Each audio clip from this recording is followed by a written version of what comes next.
పేదవాడి పక్షాన నిలబడతాం, ప్రజా గొంతుకై నినదిస్తాం. వాయిస్ ఆఫ్ వాయిస్లెస్, తెలుగువారి మనస్సాక్షి సాక్షి టీవీ.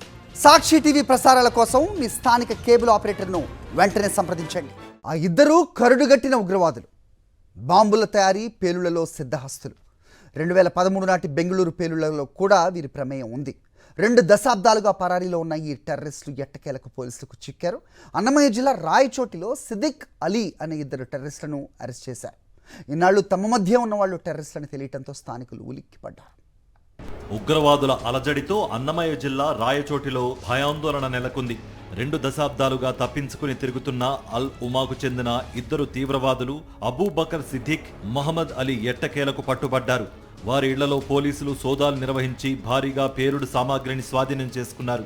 తమిళనాడులోని నాగూర్కు చెందిన అబూబకర్ సిద్దికి మహమ్మద్ అలీతో కలిసి కొన్నేళ్లుగా అల్ ఉమా ఉగ్రవాద సంస్థకు బాంబ్ బ్లాస్ట్ నిపుణులుగా పనిచేస్తూ దేశంలోని పలు ప్రాంతాల్లో పేలుళ్లకు కుట్రలు చేశారు. చెన్నై యాంటీ టెర్రరిస్ట్ స్క్వాడ్ పోలీసులు అకస్మాత్తుగా రాయచోటిలోని వారి నివాసంపై దాడి చేసి 2ని అరెస్ట్ చేశారు. అటు అన్నమయ్య జిల్లా పోలీసులు వారు నివాసం ఉంటున్న ఇళ్లలో తనిఖీలు చేసి 5 ఐఈడీ బాంబులను, మరో 20 బాంబులను తయారు చేసేందుకు కావాల్సిన మెటీరియల్ను స్వాధీనం చేసుకున్నారు.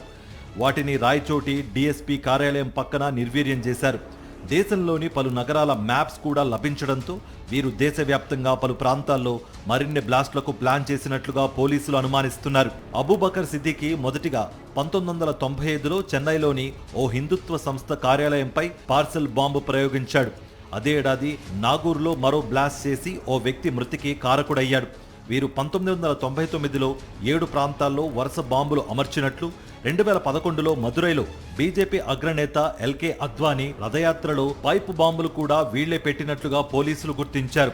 1999 ఈ టైంలో కోయంబత్తూరులో బాంబ్ బ్లాస్టులు జరిగినప్పుడు సిమిలర్గా వివిధ పిఎస్లు, అంటే మనకు వచ్చేసి Chintadripet PS limits, Mayiladuthurai PS limits, Nagore PS limits, అదేవిధంగా మదురైలో తిరుమంగళం పిఎస్, ఈ విధంగా Egmore PS limits, Vellore, different ప్లేసెస్లో వీళ్ళు బాంబ్స్ ప్లాన్ చేయడం, బ్లాస్ట్ చేయడం జరిగింది.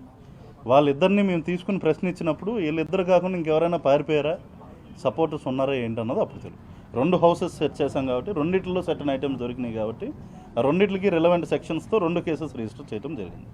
ఉగ్రవాదులు ఎన్నో ఏళ్లుగా రాయచోటిలో ఉంటున్న చిన్న సమాచారం కూడా వెలుగులోకి రాకపోవడాన్ని పోలీస్ శాఖ సీరియస్గా తీసుకుంది.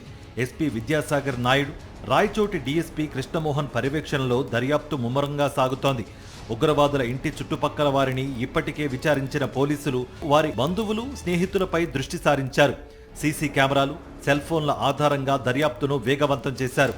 అటు వారి ఇళ్లను తనిఖీ చేస్తున్న సమయంలో పోలీసులపై వారి భార్యలు దాడికి పాల్పడ్డారు. దీంతో వారిని కూడా పోలీసులు అదుపులోకి తీసుకుని రిమాండ్కు తరలించారు. ఉగ్ర కార్యకలాపాల్లో వీరి హస్తం కూడా ఉందా అనే కోణంలో పోలీసులు దర్యాప్తు చేస్తున్నారు. మొత్తంగా రాయచోటిలో ఉగ్రజాడ తెలిసినప్పటి నుంచి స్థానికుల్లో భయం నెలకొంది.